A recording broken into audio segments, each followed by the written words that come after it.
Are you ready for a whole lot of cussing? You're gonna hear F-bombs, B-bombs, N-bombs. Alright, nah, no funny shit. brandUn DeShay here. I noticed a kind of gradual growing of interest in the brandUn DeShay story.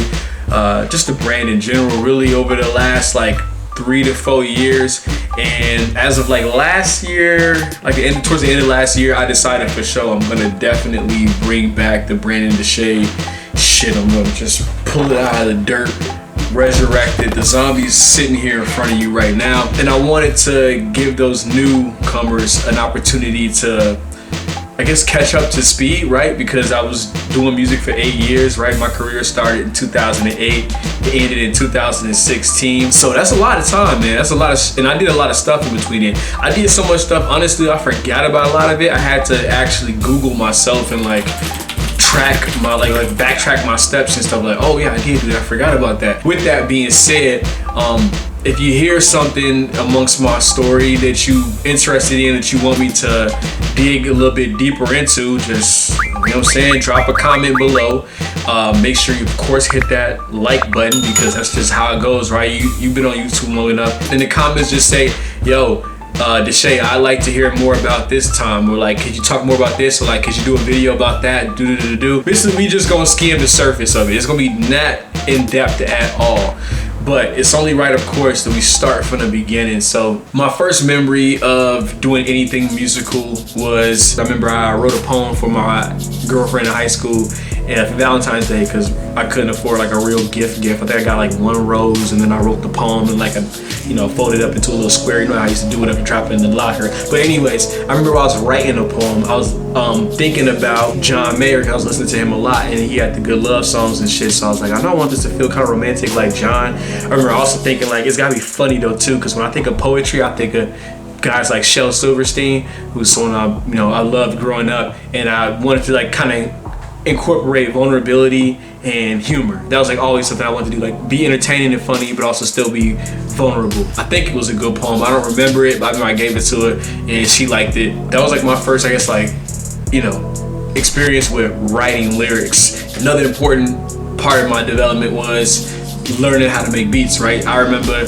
being really bored, again, being broke. I couldn't afford to buy new games all the time, and it was a point, I remember I played through all the games that I could play. I had this homie who had just started making beats, and he would bring them to school for us to listen to. Like, damn, yo, these beats are hard. Like, we're like, how are you making these, bro? Like, and I thought you needed a whole studio in order to do this. I thought you had to have like an actual mixing console and know how to play keyboard and all this extra shit. He was like, no, bro, you just get this software, whatever, right? And I was like, yo, could you give me a copy, whatever? He never gave me the copy. He didn't always had excuses and shit, but I had to figure it out. He told me it's called Free Loops. So I went online, I got a demo version at first. I started just messing around with it as much as I could. I would treat it like a video game, because I had the extra time. I was looking to entertain myself, and I would just sit down and click around and just try to figure shit out, whatever. So that's how the beats came about. A lot of people don't know, one of my extended family members is Lupe Fiasco. I didn't even know this shit until I got into like the interest of music. Like, so my auntie knew I was kind of interested in music.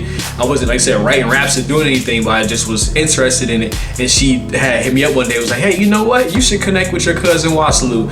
And I was just like, and now this isn't, like I said, he ain't like my first cousin. He's like a cousin of a cousin of a cousin type shit, right? But he had just like dropped not too long around that time. I remember like just identifying with him so much as being like a black youth, you know what I'm saying? Like black youth skater, like, and it wasn't too many guys on that time, and like musically especially that was talking about that. It was really just NERD and Linkin Park, and I love both of those. So yeah, when Lupe dropped, it was a big deal, and finding out that this dude was in my family network, you could say whatever, was crazy. So the cool thing was when I was like in school, I got to go to all of Lupe Fiasco's shows, you know what I mean, like backstage, and get to just see like what it's like to be an artist, pretty much like that behind the scenes process that a lot of motherfuckers didn't get to see. So all that leads to the pinnacle year, right? 2008. That's when I decided, okay, I definitely want to make music. I started writing and I started making beats, and I remember MySpace was like the big thing back then, right? So of course I had to make a MySpace, whatever artist page,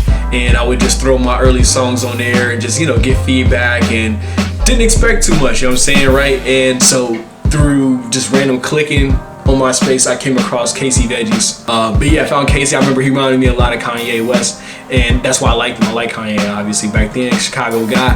And I remember sending him a beat. It was the Go Fly Kite record. He really liked it. He threw a verse on it, you know what I'm saying? And he was like, bro, you know, I peeped like some of the other beats you sent me, bro. You got like this sound kind of remind me of like Pharrell. Like, you should link up with my boy Tyler the Creator, you know what I'm saying? He do beats kind of similar to that too. So he sent me his MySpace page. I checked it out, like, oh yeah, for sure. Like, this dude definitely on that same time. And so reached out, and that's how me and him connected. And just through collaboration and conversation, just having similar goals, that's how I ended up joining with Odd Future. And yeah, first mixtape was done, volume 1 for the money, and that's where it all began, really. Also around that time, the Odd Future mixtape dropped, so obviously I was a part of that. Not the Bastard tape, but there was one that was called like the Odd Future mixtape. I forgot what the actual title was, but yeah. Super 3, Jason, Damo, Tano, brandUn, DeShay. Through Casey, he put my beats on to Dom Kennedy, who I wasn't familiar with at the time. I just thought, you know what, let me put together a little pack and send him some Johns, you know what I'm saying, to listen to. So I put together like 3 or 4 beats, whatever, emailed to him. He hit back like, yo, I like this one joint you got called Sparkling Suns.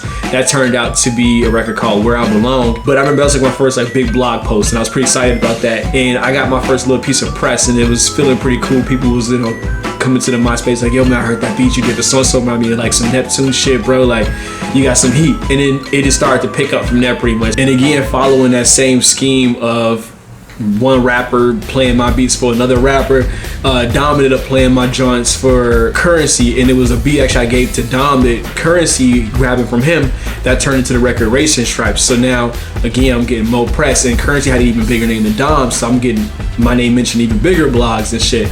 And mind you, this is 1 year into, you know, producing and rapping and shit, so it was pretty cool to see it moving so fast. And you know, I was pretty hyped. I remember being pretty hyped about that. Again, going back to me working on that tape at the beginning of 2009, I ended up finally dropping the tape volume 2 for the show. It was the first tape that actually did get posted by blogs. Like volume 1, I sent it in, it was like, this shit garbage, like as far as the sound quality, you might need to work on your delivery and all that, whatever. But volume 2, it was like, okay, this dude definitely listened to all the notes that, you know, we had left or whatever criticism. He got it together, and I got some, you know, some good posts, whatever, on some different blogs. One of the really big ones that helped out was 2 Dope Boys. Yeah, man, shout out to Shake and Mecca, you know, wherever they are today. I really appreciate what they did to put me on. They'd always post my stuff. Also around this time, I worked on another project, the Super DeShay EP, which was linking up with my other Odd Future compatriot, Super 3, Met Our Martians, and it was done in like a week, I want to say, whatever. I remember I went to Atlanta during my spring break, and I just stayed at Our Martians crib, and we just worked on that project. We just made beats all night, and we just ride around downtown Atlanta and eating at Checkers and shit, and just talking about our dreams. And that was another really dope tape. Still proud of it to this day. Towards the end of the year, another project I was a part of was Tyler's first mixtape, Bastard. It was a mixtape or album, something like that, whatever, though, but I was on the record session. And yeah, man, that was how I wrapped up 2009 pretty much. So 2010 came along, I got to release my first music video, Why You Got a Zodiac Like That.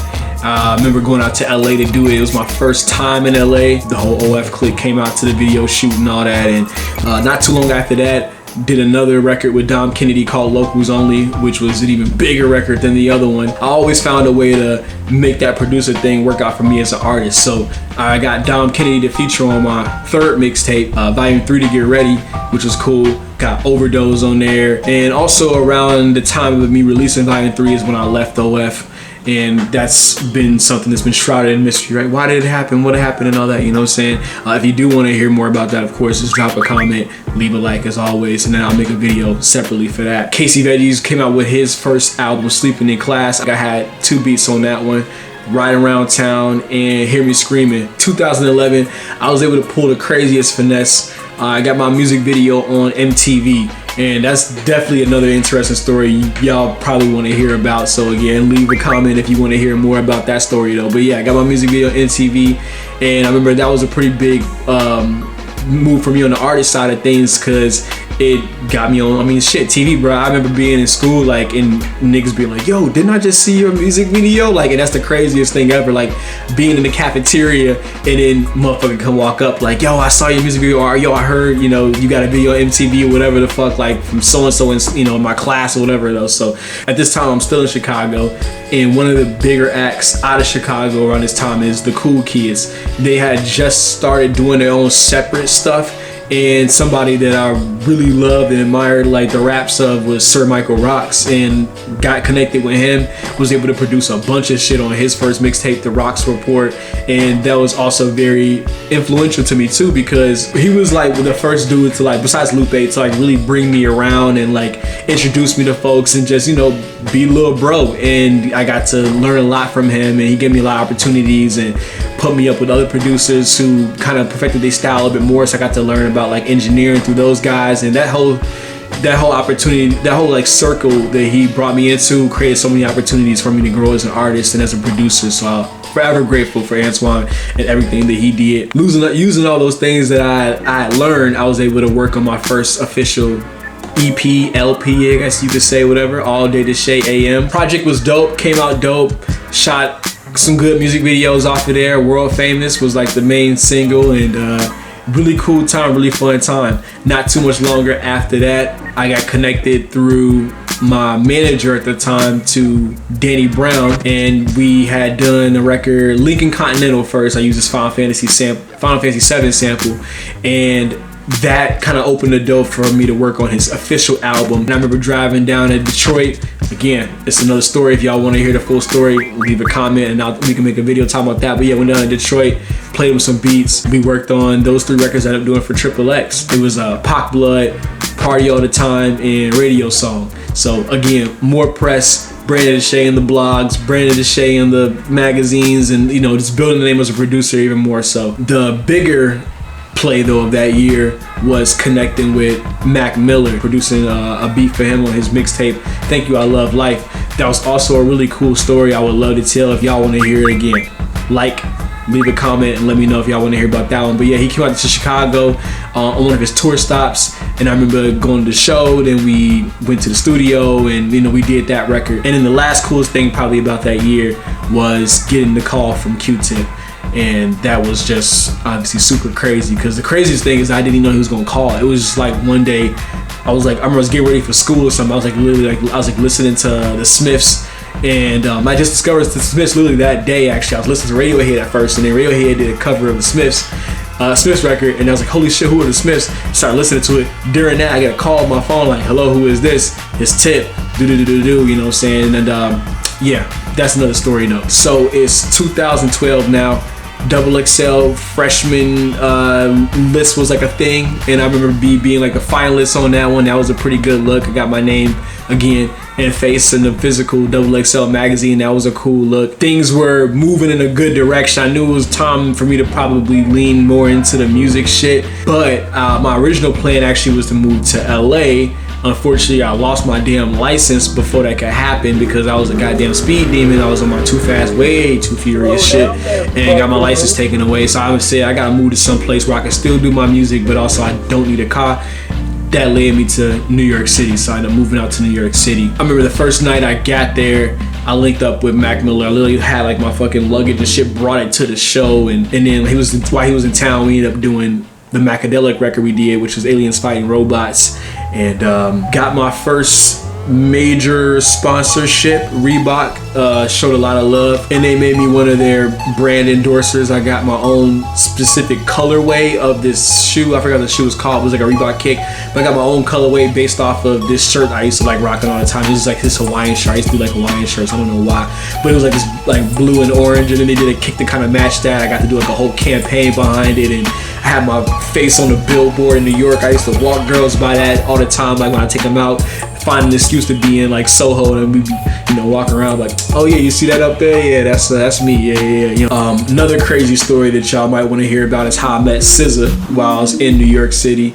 And it was like New York/New Jersey. When I first got to New York, I wasn't in New York because I couldn't afford to stay in New York. I was like there like when I first landed, but then looking for a place to stay was like not working for my budget, so I found a friend that was able to get me a spot in New Jersey. I did the New Jersey thing for a while, but during that time is when I linked up with SZA just through some crazy fake shit, and we ended up working on the records for her first mixtape. I did Advil, Country, and Crack Dreams on that one, so that one is not streaming, but hopefully someday she will, you know, re-release that project and y'all can enjoy it until the end. It's on YouTube, and I got the instrumentals actually posted on my brandUn instrumentals album, so check that one out. But anyways, also that year linked up with Lupe Fiasco.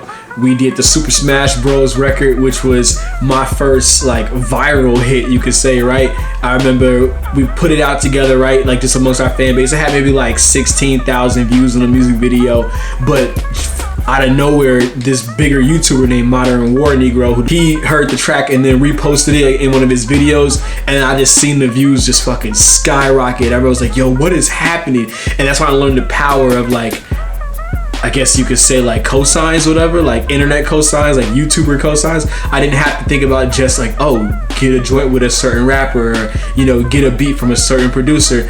Even the YouTubers could low-key create careers for you, and I remember it brought a lot of like new fans to our shit, and it was the perfect kind of crowd too, because it's like you got these nerdy black gamers coming to, you know, these two rappers who making a song about the video, you know what I'm saying, video game, Smash Bros, you know what I'm saying? So that was cool. So aside from Mac Miller, the other really big look I had that year was with Joey Badass. Pro Era was just coming together when I first like gotten in touch with them. It was first with Johnny Shipes, and actually I was supposed to be a part of Pro Era, which is pretty funny, but obviously I said no to that. I was still on a kick of like, no more collectives, no more rap groups after the Odd Future experience. I'm not doing no more rap groups, but I'm definitely down to help out on the beats though, you know what I'm saying? So got to get a couple beats on Pro Era mixtape with Joey. Those records were School High and Last Cypher. School High, I'm actually in the music video if you go look that up. I had a quick little look in there, and Last Cypher is also super special to me because Capital Steez was on that one. And I remember we made plans to get in the studio literally that week that he was supposed to be here with us, that he took his own life. So unfortunately that didn't happen though. Rest in peace to Steez anyway. We won't get the DeShay Steez record in this lifetime, but maybe in the next one. 2013, another great year. A seed that I planted in Chicago years prior finally bloomed, you could say. I remember being in the studio with Vic Mensa, and he had this homie who was just there cooling, like while he was playing me his records. His homie was in the back just like patiently just chilling, just like listening to shit. And I remember when we had wrapped up, he just like, yo, y'all mind if I play you something I'm working on, whatever? So it was like, yeah, for sure, what you got? But he came and played his record. I think it was the Brain Cells record. Yeah, it was a Brain Cells music video actually. And I was like, yo, this dude is fire. And I remember telling Chance, I was like, yo, man, get my contact, bro. Like, we should definitely link up at some point. So it took a year or two later though, but finally Chance had, he had dropped his 10-day tape. He started, the buzz was definitely there. I remember when he came to New York, he hit me up like, bro, let's lock in, what you got? He came to my little busted ass room I was renting, whatever, and I played him some shit I was working on. One of them beats was the Nana beat, and I remember when he first heard it, he was just like, oh, I know exactly what I want to do with this. Matter of fact, this is gonna be like the direction of my tape. Like, he knew from hearing that beat what the rest of the tape was gonna sound like. So that was the first record he recorded or writ, whatever. That's what influenced the whole acid rap mixtape. Didn't know Action Bronson was gonna be on it immediately, obviously. But when I got it back, I was like, I ain't mad at that either. So through the Pro Era connection, I was able to get another placement with Ab Soul. He did a record with CJ Fly, and Saturdays was the record, so that's also one of y'all can check out. So I got to add that to the credits, and totally forgot to mention that Casey did a remix of Riding Around Town with Kendrick Lamar. So I got Kendrick Lamar and I got Ab Soul on my beats. Also, another SZA record happened. I did a beat for her.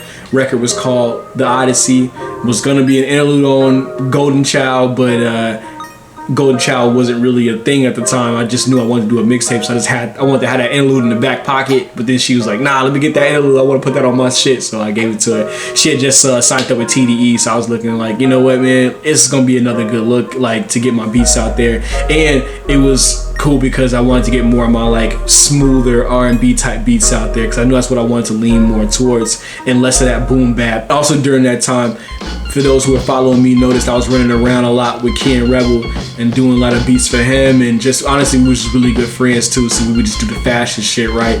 We used to just run around New York a lot with him, Ian Connor and them shits, and just a very random link up. Who'd ever thought? But the thing we had in common really was the love for music and a love for fashion, which was something that started to really build in me around that time when I moved to New York. Like I came out there absolutely atrocious with the swag, but then once I got there, it definitely went up quadruple fold. So 2014, I knew it was time for me to get back into like the music shit, like for real. Like I was obviously getting placements, but like I meant as an artist. So I started writing again, and I was thinking about just being more of myself than ever. I mean, I started out that way, like with volume 1 and 2, and then I kind of like started to drift away from it with like volume 3 and all day DeShay, like, and wanting to like be accepted in the masses. I said, let's just go backwards and let's just be me, whoever I am today. And who I was honestly really big into like the anime, like, and I thought whatever I did, I wanted to like incorporate my love for Japanese culture into it. So I started plotting on Golden Child and what that would be. I wrote Shibuya again, which is like a way to do like a marriage of my Chicago roots with my love for Japan, right? Shibuya, Chicago, Shibuya, whatever and shit. Shot the music video back in Chicago on my block I grew up on. Also did the Had 'Em All record, which was my first like real, I guess, single you could say off of that project, and my Welcome Back record too. I remember it had like a really good reception on SoundCloud, and basically I knew like whatever I was doing, I should just keep doing that and building on it. So the Golden Child shit was born. Also was out there just being an absolute menace in New York, fucking on all kind of hoes, some of them famous, some of them want to be famous. And then one of the last things in 2014 I remember was meeting Thundercat. Got introduced by Q-Tip one day, just randomly out with my manager. He invited us to some club or whatever the fuck it was, and just, you know, it was mostly a high and by kind of thing, just like a handshake, but just having that first little initial meeting was enough for me to be able to build on that for later on. I remember I also had dropped that Thundercat remix I did, the Lone Wolf and Cub remix, and another funny story too, but maybe not as much worth telling though. Pretty much long story short, I created that remix. Doja Cat heard it on SoundCloud, she reposted it. Shout out to Doja Cat for that one. Thundercat saw it because Doja Cat posted it. He was, I guess, a fan of her music or whatever. It was cool. And then Thundercat reached back out to me, and I, of course, reached like, hey, bro, we should do some more shit together. And yeah, that's like the short version of it. It was a little bit longer than that though, but that's like the short version of it. So 2015, another pinnacle year. I left New York City, moved to LA. That was only possible because I signed my first publishing deal with BMG. It was my first like big major 100K plus check. And I remember I got that through my lawyer. So again, another video y'all might want to, you know, want me to make is how I got my deal, because I did it in a way that I don't know if it's very conventional. I actually got my strategy of getting a deal from 50 Cent. If it sounds random, again, I'll make a video and I'll explain to you how 50 Cent kind of like indirectly taught me how to get a deal pretty much. So moved to LA with my money, and was dating Thundercat at the time. Really smart, good marketing person. Yeah, and we moved to downtown LA. I remember before I moved there, I had tweeted that I was going to move to LA, whatever, though. And no, I'm sorry. I tweeted that I was in LA, that I just moved there. And one of the first few people to reach out to me was Dumbfounded. Was like, bro, like, you know, if you just need someone to show you around the city, you know, put you on, you know, just hit me up, let me know. So I was like, oh, for sure, bro. And once I found out he was in Koreatown, which is real close to where I was at downtown, it was even easier. So and they usually, like, him and his circle usually be out in downtown anyway. So that's how that kind of started out. If y'all noticed me, again, during that time I was hanging out with Dumb a lot in that whole circle. And again, he was like kind of like how Antoine was for me in Chicago. Dumbfounded was like that for me in LA. Just someone bring me around and bring me into these different circles and introduce me to all these different folks. Yeah, one of the cooler guys he linked me up with was this rapper Reddy, very talented Korean rapper. And that was my first like look in Korea. I had never even thought about Korea until then, but yeah, that changed my perspective. I started really thinking more global, I guess, or thinking past just Japan, you know what I mean, because I was just so much into the culture. That's all I was thinking about. But then I started, you know, from hanging out with Dumb and doing that record with Reddy and everything, started thinking about, you know, well, maybe, you know, there might be some other countries might be interested in my sound and shit too. I should think about how I could expand my network even outside of Japan and shit. But speaking of Japan, my first show in Japan was that year also. Very life-changing, you know. being able to hop on that plane and, you know, do 12 hours or whatever that flight was, and then land, and I'm in this fucking land that's nothing like America. You know, that was my first shell shock, culture shock, whatever I had experienced and shit. So obviously led me to want to visit Japan a lot more. I had such a good time out there, built my relationship up with the clothing brand Extra Large, some other brands out there, and I started like really thinking about like, yeah, I think I want to do some time out there in Japan for sure. And so coming back with all that Japanese inspiration, I finally released the Golden Child album. It was another very well received project, and to this day I still get people, you know, hitting me up like, yo bro, when I heard Golden Child 1, that shit like changed my life. And you know, you had some records on there that just, you know, really resonated, and you know, I was just really happy I could put together a really solid body of work that I produced like everything on damn near, if not everything, I don't remember, but probably like most of the beats. And I engineered it totally myself, you know, right there in my apartment, you know what I'm saying? Yeah, and had some really fun memories with that. And that year also, I started messing around with the singing tip. Through one of the guys I met through Dumb, Kuro One, I was finally able to garner the confidence to try and write an R&B song for myself and record it, and him like helping me like through that process and everything, because he had worked with singers a lot in the past. And again, forever grateful for Kuro One and his direction, you know, with me for that song, and how I took everything that I learned from that one session and made it into an entire career. So we reached the last year of brandUn and DeShay, really 2016. Golden Child 2, I remember I did that project real fast. If you look at it, it wasn't even like a full year, I don't think, between Golden Child 1 and Golden Child 2. But the thing is, I was able to write records so fast and produce so fast, and I was able to do that because I learned all these really cool like skills from working with other writers and other producers who are way more established through that BMG connection, because they'll get you up with these like established writers and producers and shit. Like, I learned how to write faster from working with those dudes and how to make stronger hooks and shit, and I got so confident in what I was doing, so that's why it didn't take me no time to make records. Yeah, Golden Child 2 came, another well-received project. Golden Child 2 ended up becoming my biggest project to date, and I feel like it's like the perfect embodiment of everything that I had learned over that 8 years. You had a little bit of R&B in there, you had the slapping production, you had like the anime influence and the Japanese, you know, influence in there, you had the Chicago influence in there, you had the storytelling and all that, you had the fun records. It was just like a little bit of everything I learned over the years, but with one cohesive sound, and that's something I also really wanted to do for the first time.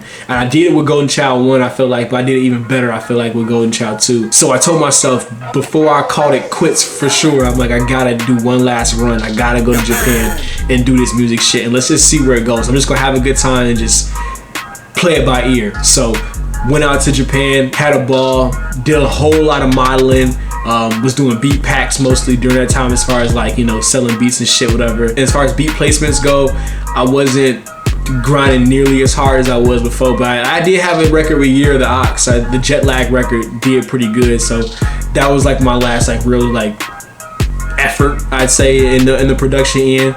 I was mostly in Japan just cooling, bro, like just going to parties and shit, and like I said, making music when I felt like it, hanging out with friends, eating food, you know, I had a girl at the time, you know what I'm saying, going on dates and shit, and just enjoying life in all the ways that I wanted to. And so during my time out there in Japan is also where I was able to 1000% tell myself, yeah, I definitely don't want to do music as a career anymore. I just want to do it when I feel like it. I don't want any more commitments, no more pressure, no more expectations. Let's get back to how it was in 2008, when I was literally just throwing shit at the wall and just putting shit online and just seeing people thought about it. So I knew that I was going to end up probably taking a little break, you know, from the music, but when I came back, I was going to just do it my way. And that's exactly how it turned out. Came back to Chicago, did no music, literally just chilled for some years, until towards the end of 2021, I was like, you know what, I think it's time to resurrect. So that brings us to the present, right? 2022. My goal of posting weekly to YouTube, still ongoing and going great. Reviving my Instagram, you know, posting current pics and throwback pics and shit, is reminiscent and all that. I've been very active on my Instagram. Feel free to follow me there. And also just think about what my next play is gonna be musically. Like, I know I do want to come back and start recording again, but I think what I'll do this time around is document my process into getting back into music. So I'll create these kind of videos, and I also do some videos of me just, like I said, getting back to the swing of things, like writing again, bring back some of those nostalgic, well now they're nostalgic vibes with the shit I was doing in like 2008, 2009, 2010, because as crazy as it is, it was the sound back then. Now you don't hear it or even feel that no more, so I think it'd be cool to bring that back, maybe modernize it a little bit and, you know, tweak it here and there and make it fit for 2023 though. But if you made it this far, then you pretty much got the gist of the DeShay story. Like I said, there's a bunch of shit in between, and there's a lot more details to those stories. But of course, if you want to hear about those, just like I said, leave a comment, hit that like button, and I'll make sure I work on the video to whatever the most requested shit is. Yeah. So one last time for everybody new, welcome. For everybody who's been here over the years, 2008 through 2016, welcome back.